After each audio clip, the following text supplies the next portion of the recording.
trade war with China rages on. I mean, even back in September, the president of the American Soybean Association explicitly rejected the idea that relief from Washington would structurally help farmers, saying a government payment is not the answer to long-term success in our industry. China consumes 61% of all soy consumed in the world. It's not a market where we can just say, oh, well, we'll just sell to somebody else. As far as what happens from here, Congress is going to have to approve a final version of Trump's bailout. But with that, I will say there's been a lot of support from this move, especially from lawmakers who represent agriculture-heavy states. But then, next up today, this one just makes me laugh. Only Trump could flip on someone within days of signing a pardon that saved them from potential prison time. Because you've got this guy, Representative Henry Cuellar. He's a Democrat from Texas. And last year, the Biden DOJ slapped Cuellar and his wife with charges including bribery, conspiracy, wire fraud, and money laundering, right? Accusing them of accepting hundreds of thousands of dollars in bribes from an Azerbaijan oil company and Mexican bank in exchange for advancing Azerbaijan interests in Congress. So with that, these two, they've maintained their innocence. They have accused the DOJ of entrapment, and their trial was supposed to kick off next April. But then, their daughters, they sent a letter to Donald Trump requesting a pardon for their parents. And Trump, he even shared that letter dated November 12th, in which they argued that their father's, quote, independence and honesty may have contributed to how this case began. And it looks like they knew how to work Trump. They pointed to his criticism of the Biden administration's border policies. And the daughters, they appealed to Trump personally, saying, when you and your family faced your own challenges, we understood that pain in a very human way. We watched from afar through the eyes of daughters who knew what it felt like to see parents under fire. And all of that, it led to Trump actually last week granting both Cuellar and his wife a presidential pardon, with him applauding him for standing up to the Biden administration and saying on Truth Social, Henry, I don't know you, but you can sleep well tonight. Your nightmare is finally over. And Cuellar was quick to respond, saying, I want to thank President Trump for his tremendous leadership and for taking the time to look at the facts. I thank God for standing with my family and I during this difficult time. This decision clears the air and lets us move forward for South Texas. This pardon gives us a clean slate. The noise is gone, the work remains, and I intend to meet it head on. And so with all this, for Republicans in Texas, this was a unique situation. Cuellar is already a pretty conservative Democrat, and for a minute, there was a long shot hope that this moment with Trump, it could actually be a thing that tipped him over to the other side. Something that, would pad the pretty narrow majority that Republicans have in the House going into the midterms. Then, just hours after getting that pardon, Cuellar filed for re-election and announced that he had no intentions of changing his party, with him telling Fox News, I'm an American, I'm a Texan, and I'm a Democrat in that order. And I think that anybody that puts party before their country is doing a disservice to their country. And this move by Cuellar, not something that Trump was a fan of. Or with him then quickly posting that he felt good fighting for this family against, quote, very sick and deranged people, but saying that Cuellar maintaining his status as a Democrat, it ruined it. Or with Trump accusing him of continuing to work with the same radical left scum that just weeks before wanted him and his wife to spend the rest of their lives in prison, and adding, such a lack of loyalty, something that Texas voters and Henry's daughters will not like. Oh well, next time, no more Mr. Nice Guy. And with all that, we've got to talk about a few things, right? It's important to note that this pardon doesn't mean that Cuellar is in the clear completely, or he's still under investigation from the House Ethics Committee. And that was an investigation that started last May and then was reauthorized in July of this year. But then also, if we zoom out from this guy specifically, we should talk about the sheer volume of pardons that we've seen from Trump this year. Because, in his first term, Trump issued 237 acts of clemency over all 4 years, but this time around, in just the first year alone, he's given out almost 1,600. So of course, a lot of those were connected to the January 6th insurrection, but we've still seen nearly 100 others since he took office in January, including high-profile people in politics, reality TV, business, and music. And, a number of those, they've been connected to things that seem to contradict what he's trying to do as far as policy. It's really fueled a lot of criticism that this administration is very pay-for-play. And at least for now, there's no reason to expect really anything different. Like, the accountability is, it really doesn't feel like anything anyone should expect while these guys are in power. But that also doesn't mean it should be normalized and we don't take in that information. Right, but then, next up in the news, let's talk about international news, because Thailand has launched airstrikes against Cambodia. And so it appears that this decades-old dispute that Trump claims to have ended, it's really not quite over. In fact, reporters asked Thailand's prime minister about the US brokered deal recently signed in Malaysia with Trump in attendance, and he responded, I don't remember that anymore. Then also claiming Cambodia must comply to our conditions in order to stop the fight. And then the Thai Army Chief of Staff adding that the goal is to render Cambodia incapable of military action for a long time. Also, if right now you're like, homie, what are you even talking about? Sorry, this is like chapter 87.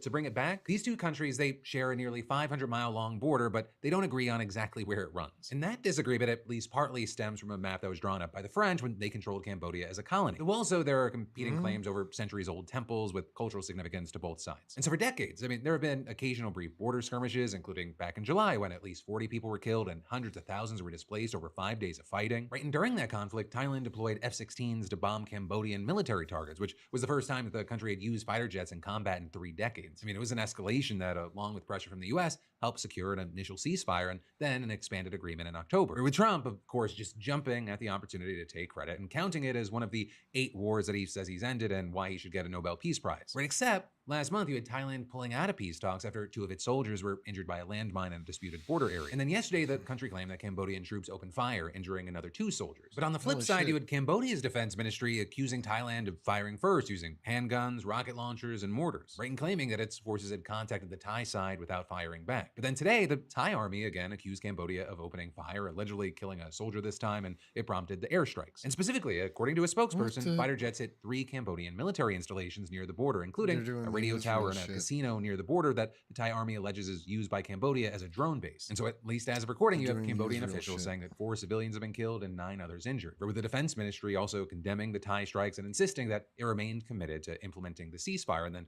also in the meantime, as all of that's playing out, you have hundreds of thousands of lives already being affected. For example, just yesterday, Thai officials ordered residents in 4 provinces along the border to evacuate to shelter, with the military claiming that nearly 500,000 people had to do so. And then today, you had Cambodian officials announcing that tens of thousands on their side had moved away from the border as well. But that is where today's show is going to end. Thank you so much for being a part of another daily dive into the dumpster fire that is what is happening right now. And what him and his billionaire donors are currently doing in Washington, D.C. And this is actually spot on. So let's listen, and then we'll break it down. And then as a bonus, I'm going to show you how Nick Fuentes is probably the single most confused man in America. Because all it depends on is what day it is. And he flips a coin to determine if he's going to fucking be giddy about Trump and support him, or rail against him and act like he's, pure evil. So let's take a look and we'll break it down. This is actually their intentional playbook. They're deeply conscientious of this. And this is how it goes. What is happening right now, obviously, is that Trump is more unpopular maybe than ever. Certainly he's more unpopular than at any other time in this second term. His favorability is in the toilet. His approval is in the toilet. Specifically, his approval on immigration and the economy is very bad. For the first time in years, voters actually favor Democrats on the economy over Republicans. People blame Trump for the state of the economy more than they blame Biden. Any way that you cut it, Trump is in real trouble with these numbers. Numbers polling his own base, polling Republicans, independents. Any way you cut it, it is catastrophically bad. And he has only himself to blame. We're cutting Medicaid to pay for corporate tax cuts. Doge was a total failure. We're bombing Iran. Prices have not gone down, and the economy has not recovered. The tariffs have been a complete disaster. There are mounting signs all over the economy. We're in a real estate bubble. Consumer spending is slowing. The job market is frozen. They're not even releasing the jobs report in October. On top of all that, they didn't even release the Epstein files. So it is a total disaster. That is why he's unpopular, and it's self-inflicted. It is because rather than keep his promises, all that this administration has done is enrich the people that are in it. There is rampant, basically criminal levels of corruption in this government. The very people that Trump brought in to drain the swamp, they are looting D.C. They're taking everything that isn't nailed down practically. They are fucking stealing. They are corrupt. That is all these people. Why do you think they brought these people in? Someone like Howard Lutnick and David Sachs and, these people, they are criminals. So this is, and it's important to understand this. Contrary to what the true believers, the plan trusters say, this is not actually the result of a political system that is so difficult to overcome that, they can't do it in a matter of 5 years. No, they're not even trying. It is actually for a lack of trying that it is this way. They're not trying. It's a joke. Kristi Noem is a joke. Kash Patel is a joke. Pete Hegseth is a joke. People allegedly are in there blackmailing him. It's like every person in this cabinet is a complete disaster. And the reason it's like this is because it's all patronage. Trump got in office to stay out of jail. He had to cut deals to get money. And now that he's in, he had to reward the donors by allowing them to pick the cabinet members, reward other people in the party with these patronage posts. And now this is what we're getting. So this is an utter and complete catastrophe. There's no deportations. We hit the H-1B cap. There's no deportation. Oh my God, bro. We're going to come back to that one. We're in a war with Iran. We're going to go back very soon. It's just like one cataclysm after the next. Here's the playbook. It is in this context where Trump posts something like this.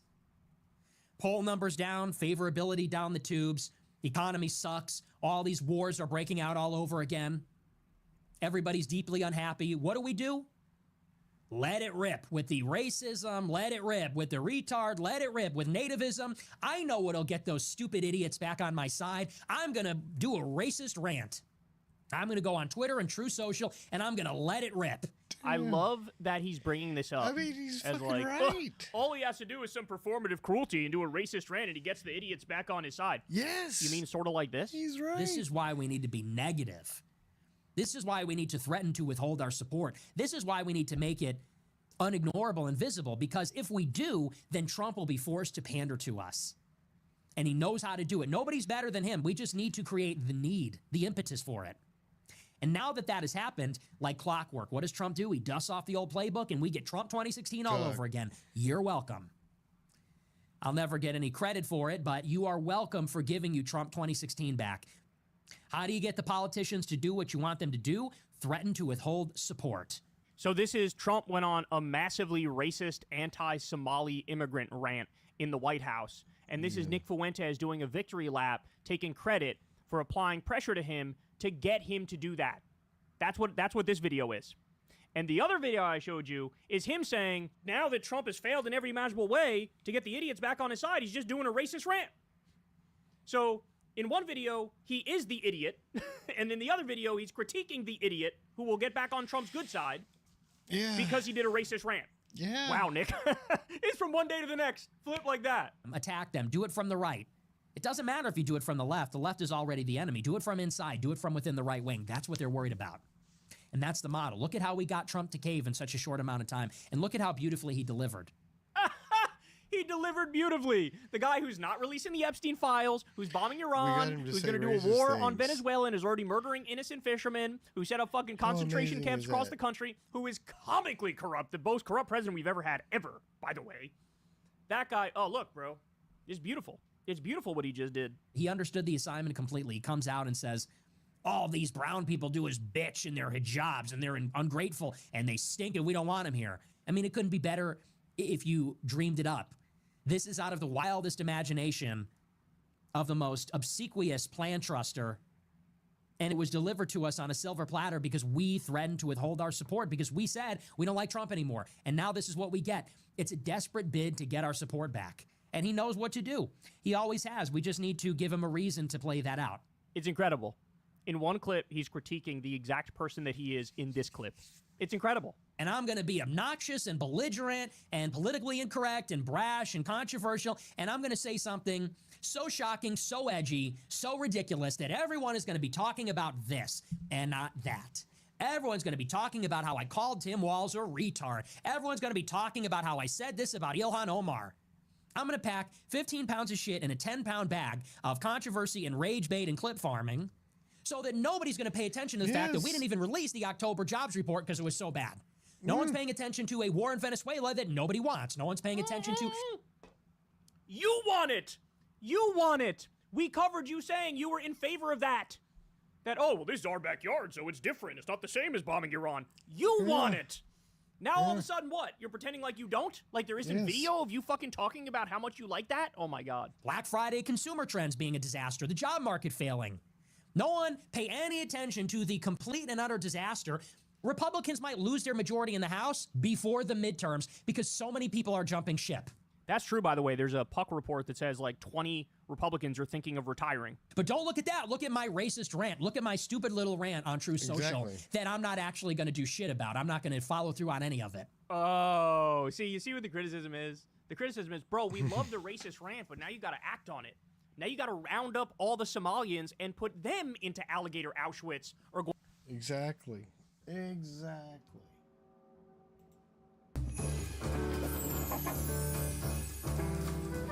Today we have a festive selection of potentially pretentious ingredients. Boys, are you feeling festive and pretentious? Yeah. Both, and I'm feeling honoured because it's really nice to have this anchored by a two-time champion. Well, because I'm...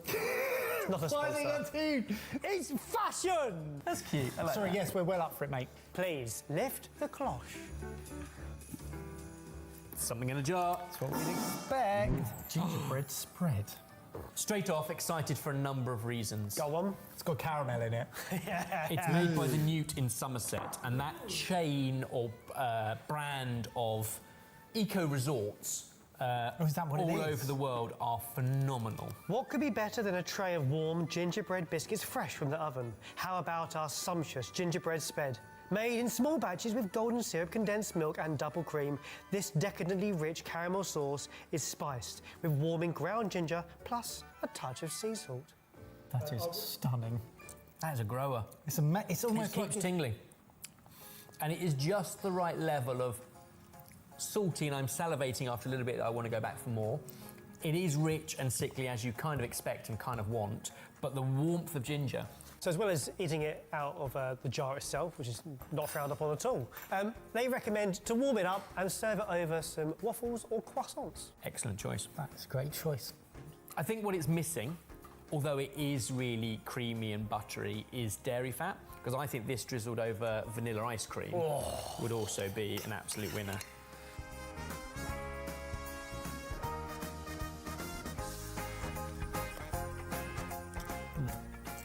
Ginger still comes through really, really nicely. And a nice texture from a slightly crisp, warm waffle, which is the one thing that was missing if we do compare it to our favourite condiment of all time, which was the caramelised croissant Toasted, yeah. butter, because that had the crunchy bits of caramel praline in it as well. It doesn't need it, because it's damn delicious, but once you add the texture in form of a crispy croissant or a waffle, that's unbelievable. So a good Christmassy gift as well. I would be delighted if that was in my stocking. So if you want that in your stocking, how much do you think Santa would have to pay for said spread? 210 grams. $6.95. Yeah, I was going to say £7. You're saying £7? 95 was correct, but it's cheaper at $5.95. Oh, But which is what you pay for a premium jar like that. A very premium jar from somewhere like that. It's still a lot, but I think it's worth it. I think its exclusivity is why you're buying it. It's a special occasion, and it's delicious. Is it pretentious or not? There's always that fine line between pretentiousness I don't think it's pretentious. fantastic. I think it is fantastic and premium, and it comes from quite an exclusive place. And if you know the Newt and their associated properties, you understand why it's that price. But I don't think it's pretentious when it delivers on that quality. Nothing about it screams pretentious, other than perhaps its slightly higher price range, but within all that context, makes sense. I think it enables, potentially me, to be pretentious, because I can say, look what I made, they taste it and go, wow, you can really taste that ginger through. I'm not telling them it came out of that. I'm going, yeah, you can. Michael, welcome to the pretentious side. Should we bring on the next? This is a banger, boys. Lift the cloche. Your turn. A banger. It looks boozy. You wanted Christmas. Oh, what? Brussels sprout vodka. Well, it's not going to... Yes, you're right. And I'll read you the script straight away. They've only gone and done it. Nelson's has gone and whacked a whole load of Brussels sprouts into festive vodka. Oh, you'll notice that by its bright green colour. And also, if it wasn't Christmassy enough, if you shake it, there's a surprise. Has it got a snowball in it or something? It says it sparkles. Oh, there's something floating in the top. There's not air bubbles. I was more concerned, but the fact that sprouts aren't that colour. Yeah, That it looks like absinthe. I was instantly thinking you were going to give like peppermint or like candy cane, like peppermint candy cane vodka. Yeah, it's more of a blue giving hue. that artificial colour rather than sprout colour. That's sprout coloured. That is not. So while Brussels sprouts sound odd, they have a nutty, earthy, cabbage sweet notes when roasted, and those flavours can be translated intensely into alcohol. So you're looking for cooked Brussels here, roasted, sweet, nutty. That's why I can smell something different from vodka, but It not... smells sweet. Yeah. It's giving me almost apple ties. The odd flavour, which I'm not saying is nice, it doesn't make it nasty, certainly not. It just tastes different to drinking straight vodka. I wouldn't say it's particularly sprouty. No. Cooked sprouty, like any of those notes that you spoke about. Nutty, if you like roast sprouts, you get a nuttiness. It just has another element to it that's pretty, it's distinguishable, but I don't think it makes it either better or worse. What I would say about it, and a bit like the other one, if you turned up with a jar of the gingerbread spread and you turned up with a bottle of this to a Christmas What if you shindig. turned up with the jar of gingerbread spread and I turned up? Let's play our roles correctly. Sure, but if anyone turned up with this, I think it would be more of a intrigue and almost oh, go on then, we'll try it, as opposed to, oh yes, please, I'd love to try that. Well, how much do you think we paid for it then? I'm hoping not. It's Christmas and it's Brussels sprout And thing. it's half a litre of small batch vodka. I hope it's small batch because they're not going to ship lots of it. I reckon that's 28 quid. 25 quid. It's what you pay for a bottle of vodka that size, really. Yeah, it's not more expensive because of it. Okay then, Nelson's Brussels sprout vodka. Pretentious or not? It's playful. Yeah. It's not unnecessarily expensive. The bit that gets me caught is it's not very Brussels sprouty, but neither would I want it to be. Yeah, true. Like, I don't want it to taste of Brussels sprouts, but now that you've put that on the label, it kind of has to. They should just call it green vodka. Yeah. Call it Grinch vodka, There you go. We'll and fix it I'm for on you. board.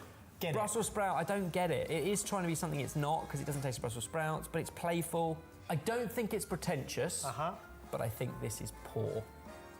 Strong words from the chef. On to the next. Where are we going now? We've gone sweet, we've gone boozy. Oh, chocolatey. This looks fancy. Gold, frankincense, and myrrh. From the Provence of Kenitra. Warming aromas of orange and pine needle with undertones of red fruit and green apple. 72% like that already. Multi-award winning, slavery-free, plastic packaging free, fairly traded, vegan free. And it ticks all the boxes, and it is beautiful packaging. I didn't, until looking into this product, know what frankincense and myrrh was. One's a perfume Yeah, and one we did do this. They're both saps. Saps, they're both saps. really? One is an amber sap of a tree, and one is a sap of a bush. So in their bio, the frankincense and myrrh resins from Moroccan trees provide the potent but rounded aromatic flavours of orange and pine in this unique and seasonal chocolate, infused through red fruit notes of our 72% dark Peruvian single origin chocolate and decorated with 23 carat edible gold leaf. It's fit for a king or three. I mean, straight off, the packaging is incredible. Straight off, we're not eating it, Ebbers. Oh, I really want some. But yes, you're right. it is beautifully packaged, full of information on how they make the chocolating and harvesting practices, the conching. So, what flavour profiles are we looking for from frankincense and myrrh?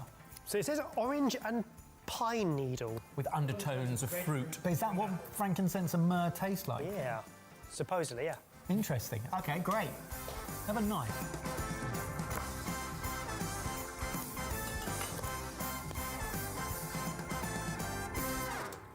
First off, I think it's a really tasty chocolate. It's not a, wow, that is incredible sort of 70% plus chocolate that I've had in the past because it's just got loads of stuff going on. It almost tastes quite subtle, but there are prominent things coming through that I just wonder, people who really love their chocolate and can distinguish differences between the two, or wine drinkers, will appreciate those subtleties more than perhaps I would. What I would say is it's a slow melter, which always tells me it is a high quality and well-made chocolate as well. Like, you crunch through it and actually you just need to take ages for that tiny bit in your mouth to continually to release like a journey of flavour. How much do you think we paid for this beautiful bar of chocolate?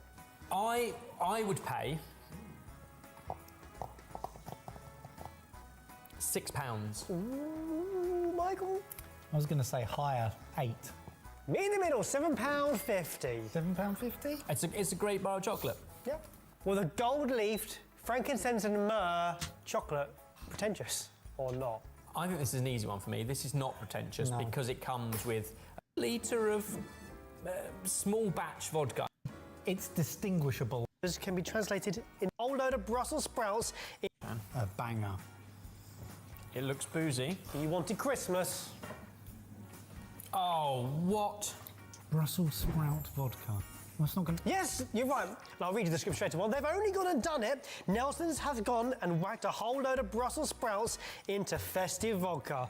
Oh, you'll notice that by its bright green colour. And also, if it wasn't Christmassy enough, if you shake it, there's a surprise.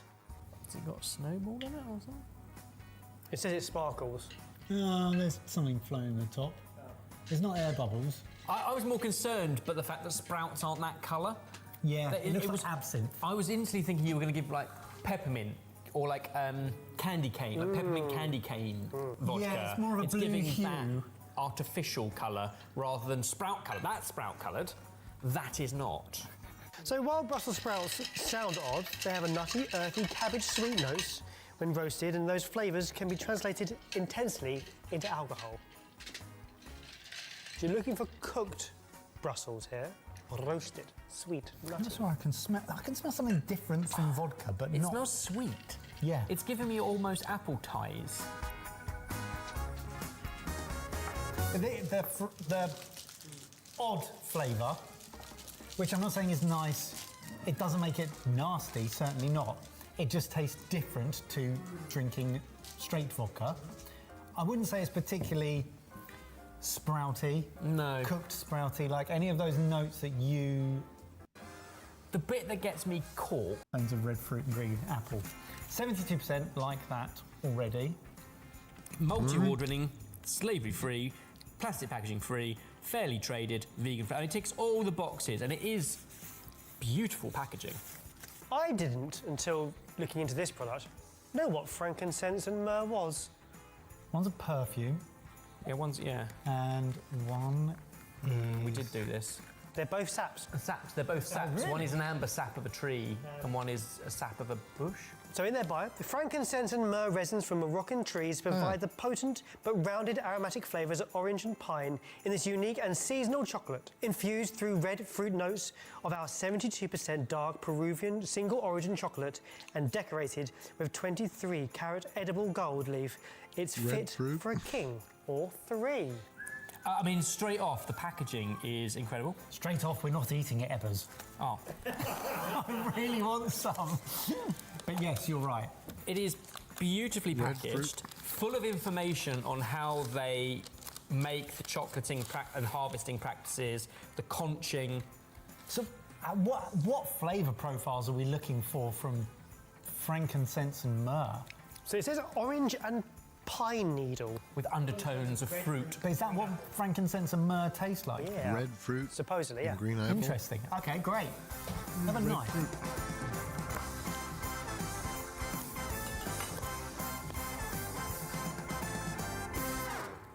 First off, I think it's a really tasty chocolate. It's not a, wow, that is incredible sort of 70% plus chocolate that I've had in the past because it's just got loads of stuff going on. It almost tastes quite subtle, but there are prominent things coming through. Now, I just wonder, people who really love their chocolate and can distinguish differences between the two, or wine drinkers, will appreciate those subtleties more What than is red perhaps fruit? I would. What I would say is it's a slow melter, which always tells me it is a high quality and well-made chocolate as well. Like, you crunch through it and actually you just need to take ages for that tiny bit in your mouth to continually to release like a journey of flavour. How much do you think we paid for this beautiful bar of chocolate? I would pay £6. Ooh, Michael. So gonna it's say that higher, general 8. Me in the middle, £7.50. berry taste. £7.50? It's a great bar of chocolate. Yeah. Well, the gold-leafed frankincense and myrrh chocolate, pretentious or not? I think this is an easy one for me. This is not pretentious No. because it comes with a slice of education, a slice of deliciousness, and it's great. Red fruit. I think it's a good product using good and rare ingredients. Yes, I know what you thought when putting it together. It'd be like, it's got 23 karat gold leaf on it. We have so many different ways of explaining what pretentious really means, but the one that we all agreed on was if it's covered in gold. Yeah, but this... It's not covered, it's got a gentle nod of 23 carat, which is in fitting with the three wise men. Yeah, this isn't gold for the sake of blingy, oh, look, this is amazing. This is... Give it a shake, it'll shimmer. Yeah, this is gold for the sake of, well, it's gold, frankincense and myrrh. It needs some gold. Right, comment down below, pretentious or not. Have we lost them? Have we lost them to the pretentious world? I think it's good storytelling. Not. It's not means. Yes. And because it comes with... 8. Me in the middle, £7.50. £7.50? It's a great bar of chocolate. Yeah. Well, the gold-leafed, frankincense and myrrh chocolate, pretentious or not? I think this is an easy one for me. This is not pretentious No. because it comes with a slice of education, a slice of deliciousness, and it's great. I think it's a good product using good I was and going rare to say, if they had said ingredients. $10, I wouldn't be surprised. Yes. But I mean, I know what you thought when putting it together. It'd be like, £7.50, it's got that would be 23 karat pretty much gold $10, leaf on right? We it. have so many different ways of explaining So- what pretentious really means, but the one that we all agreed on was if it's covered in gold. Yeah, No, but it's this- not It's not covered, it's got a because gentle nod of 23 I carat, which think- is in fitting with the three wise men. Yeah, this isn't gold for the sake of blingy, oh, look, this is amazing. This And is... Give it a shake, it'll shimmer. Yeah, is this equal is to the gold for the value. sake of, well, it's gold, frankincense and myrrh. It needs some Considering- gold. Right, comment down below, pretentious or not. Have we work lost put them? into Have the we lost product. them to the pretentious world? I think know? it's good storytelling and it tastes good. All of these stories resonate. I'm happy. I'm Yeah. happy you like it. I can't believe it's not pretentious. Should we try the next? Yes. No. I can't get my head around this. We've not had a pretentious ingredient in a pretentious ingredients episode. No, you've done a terrible job. The spread was delicious. But let's left the cloche. What was that grown for? Salt and Spirit Co. cocktails. Okay, Scott's pine and cranberry rimming salt. Sorry. Why is that funny? We've hand foraged Scott's pine needles from the wild slopes of the Cairngorms, gently dried and crushed to lock in their bright resinous aroma, more resin. Blended with tart air-dried cranberries and pure flakes of Anglesey sea salt, this mix brings a Pretentious. festive hit of wild pine and subtle sweetness to any cocktail. Were you just about to say that? Yeah, but thanks. I mean, I'm on board with this. Yeah? I think a salt-rimmed glass on a cocktail is a great addition that keeps you salivating. What it does is the same thing a bowl of peanuts at the bar does. And I've had some excellent rimmed glasses in the past with very, very interesting flavoured salts, from black ants to worm salts with orange, and now I'm intrigued for this Scottish version. Do you want to try some with some margaritas? Yes, Pretentious. This is a recipe by the founder, Reece Sanchez, the bartender who came up with this. It's a margarita in that it's got tequila and Cointreau, and then the acidity comes from the cranberry juice and a bit of fizz. As well as working in cocktails, again, sprinkle it over your tatties. What? Yeah. Did they suggest that? Yep, sprinkle over your roast potatoes and even your chocolate truffles. Yeah, I get that. Yeah, I can imagine sweet it working really well because the pine nut that we mentioned previously, it's not overtly herbal. It just is a nice subtle sort of herbality. When it comes to rimming, I always just think leave it to someone who knows what they're doing. Yeah, pay for it in a bar. We're trying so hard here, guys. Come on. You're not going to like it, it's got tequila in it. I know. But I like Pretentious. tequila, it just makes me Rim. rim. Cheers. Bottoms up. Bottoms up. Whatever's.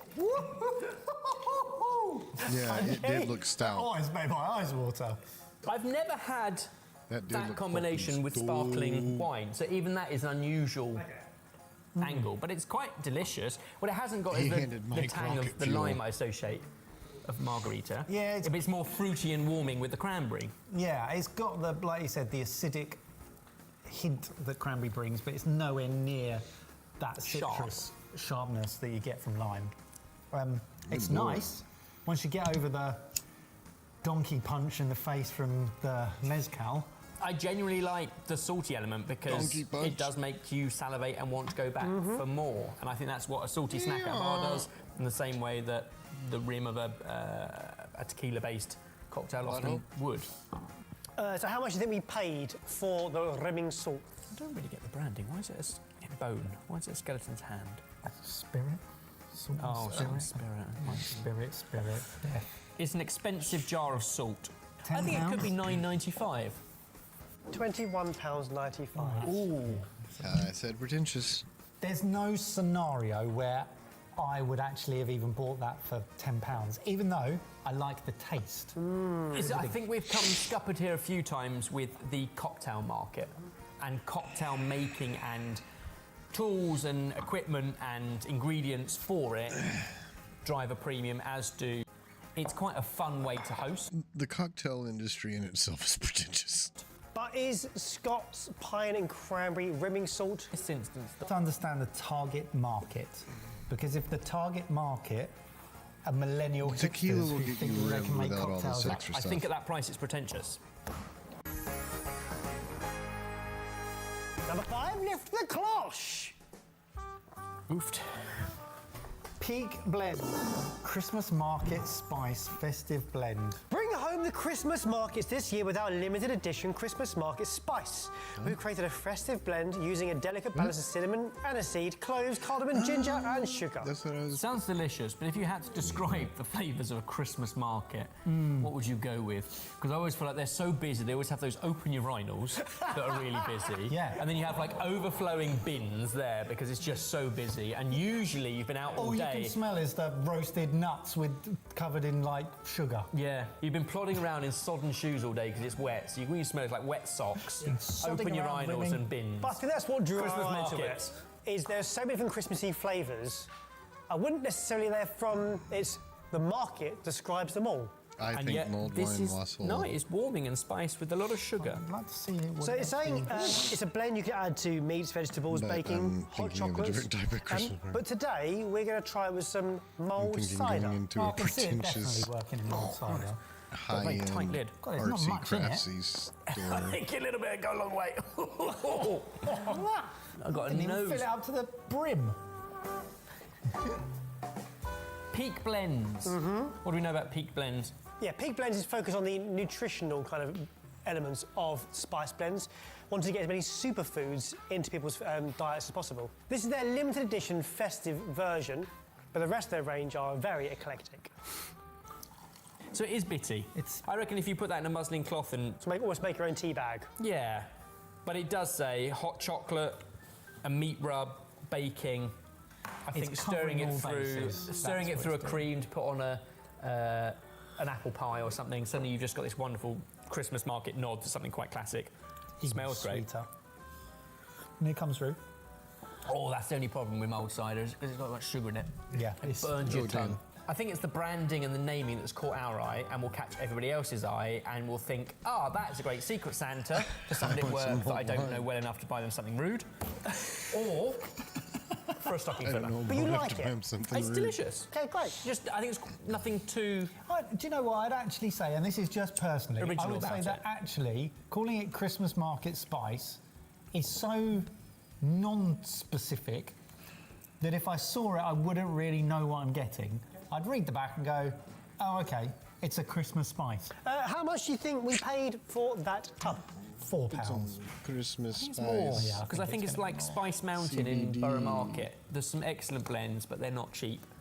I reckon it could be as much as $5.95. £5.50. Oh. Okay. Well, the Christmas Market Spice Blend. Pretentious or not? Nothing wrong with it, but I do think it's a bit pretentious because it is trying to be something more than it is. It's just mixed spice. I don't think it's pretentious. I also don't considering think the it needs to be price, called Christmas Market Spice It's because a I don't seasonal think thing. anyone knows what that is. But I don't think it's pretentious because I don't think it's trying to elevate itself beyond maybe its call it purpose. Well, that's what Mike thinks. What do you guys think? Comment down festive below. cider, Christmas and boys, cider, seasonal cider, got one seasonal more thing to cider. tell There you. you go. Yep. We've got Seasonal another cider, round. seasonal spice. Oh, 6! Merry Christmas! boys, you can turn around now and then lift the cloche. Yeah, like a big kid. It's a massive gingerbread house. You've guessed it straight away, yes. This is the Spawn Gingerbread House XL. Dreamt up in Germany during the 16th century, gingerbread houses have become a festive mainstay. Baked in the country that started it all and flavours with sweet spices, this version by Spawn is ready to take a starring role on your Christmas table. Right, instantly, I don't think I've ever eaten a store-bought gingerbread house. Oh!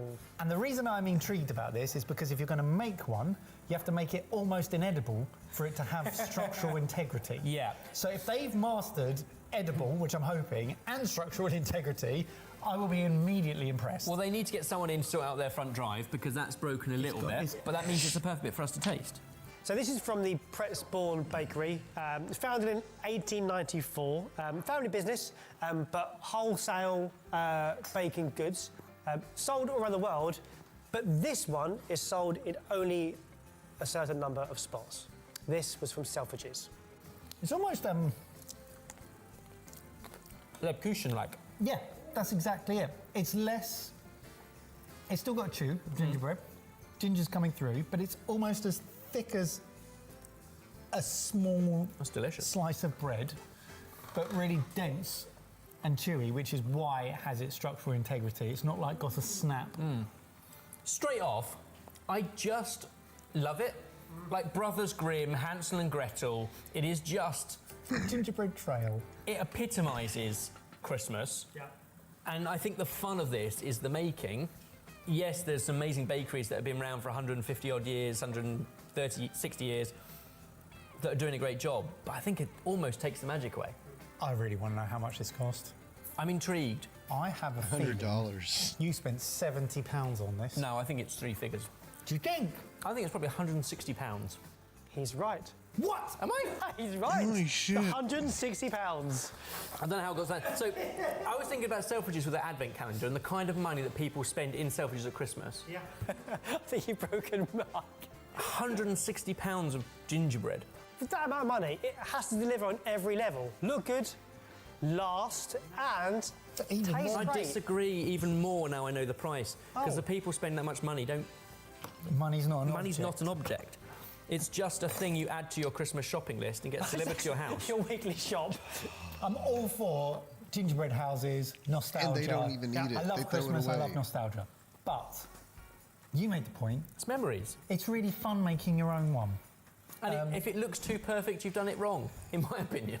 Is that a £160 gingerbread house pretentious or not? Yes. Absolutely. I don't think it is. Oh, why? And this is off. why. It is a tradition and a marvel and a craft that would otherwise be being lost. So I think you're literally buying to support a craft. I don't know if you're necessarily buying it for the most delicious gingerbread or even the best looking thing. Oh, you are go. just supporting a tradition Oh, go. because it's Christmas, Oh, and that's not fuck off. pretentious. My argument of it being pretentious is that it's available at Selfridges for £160. Okay. The clientele that are able to purchase it are purchasing it for pretentious reasons. Yes. Yes. I can spend £160 on a gingerbread house and just have it out. Well, what do you think? Comment down below. And boys, one more thing. There isn't another round, Good. but I would like you to tell me which one of those was fake. Yeah, we're doing this again, boys. You're kidding me! The A Brussels couple of sprout episodes vodka. ago, I could have really easily narrowed it down. Because I know quite a few of these brands. I know the Newt. So do I. The packaging on this is too good for Barry to have made it, but could have teamed up with an amazing chocolate company to do it.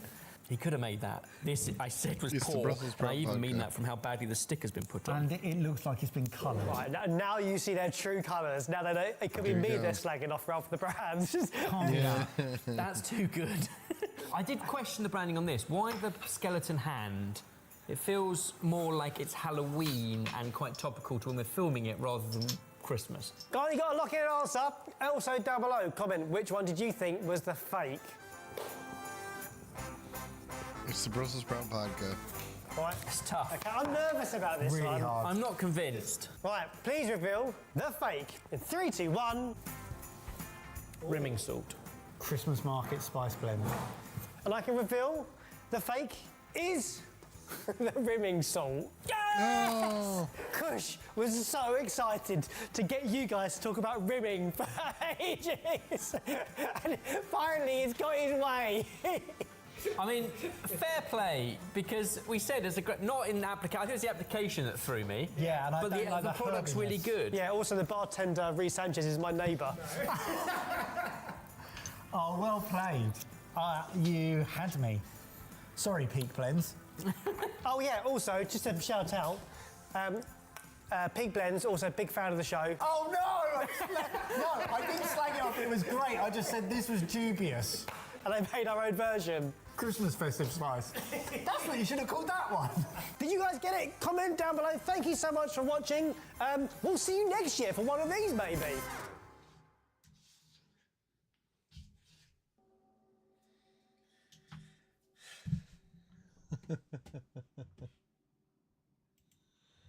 Oh, wow.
Patching files.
100.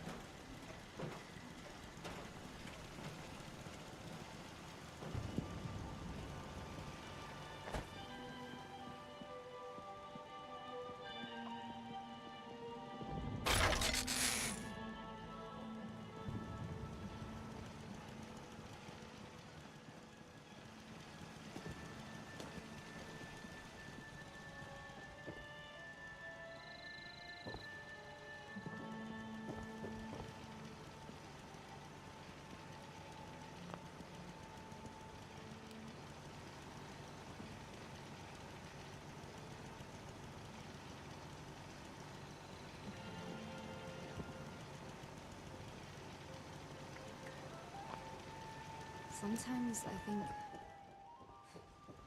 I woke up in a pile of smoldering debris. Then I met someone, a stranger. And over time, well, that stranger isn't a stranger anymore at all. I don't believe in luck or fate or any of that.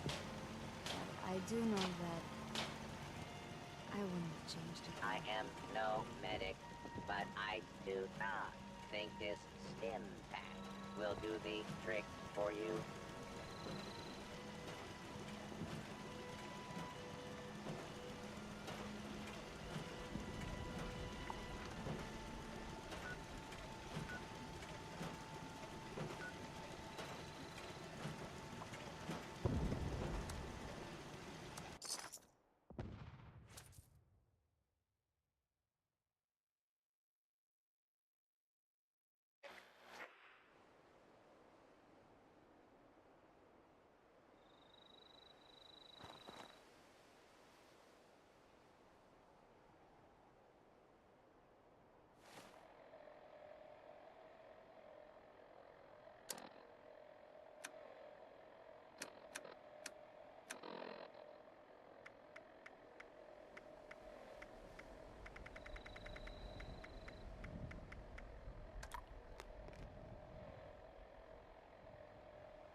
Nice of you to finally show up. I'm afraid there's been a change of plans. Seems our friends couldn't quite cut it in here.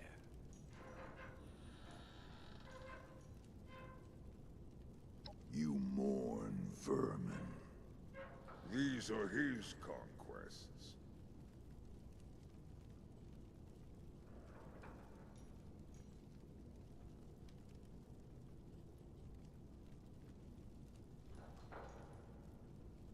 I wanted to show the king that all you need to do is kick over a few rocks to make the worms crawl out.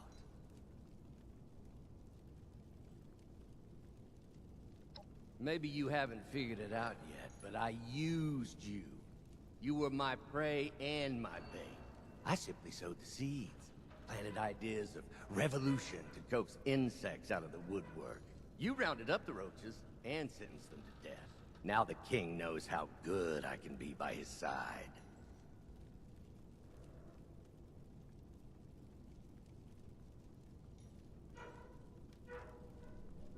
Ha! Gullible and stupid. What a catch you are. You weren't in this little test alone. The Rust King pitted us against each other. He wanted to see who had the appetite to help rule his wasteland. After the king laid down the gauntlet, I put together a plan to root out potential problems, while making you do all the legwork. All for your good friend Eugene. Ha! Couldn't go around by my old raider named Spike, could I? Those do-gooder idiots would have sniffed me out and ruined everything. I think all this hard work has earned me a place at the top. Don't you, my king? You don't speak for me. You forget that I have eyes and ears everywhere. I have seen your stolen glory. Warrior, I know you were the one to lure those out of their dens. I'm less pleased to see you waste your efforts helping the weak. Your road is still paved in blood, even if your intentions were pure. I know who you really are.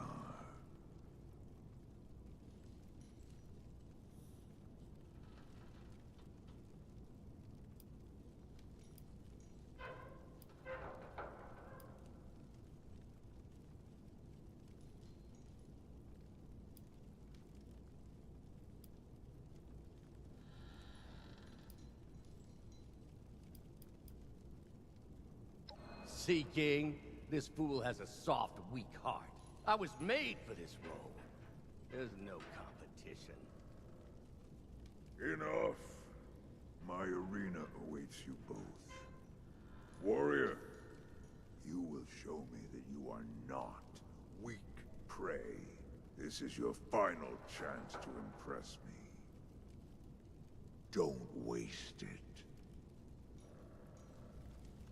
Eyes open. I heard something.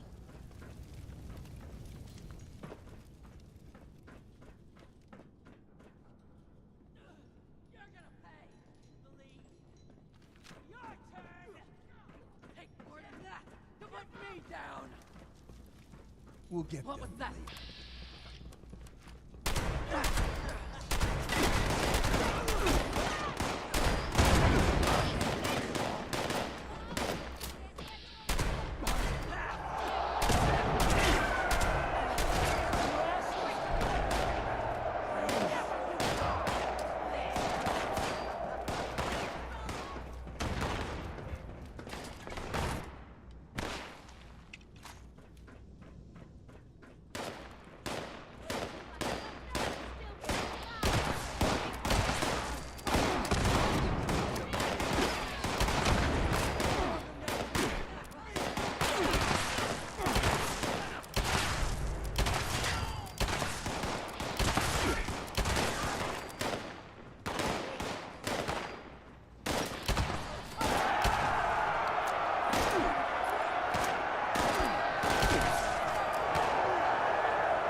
Eyes open.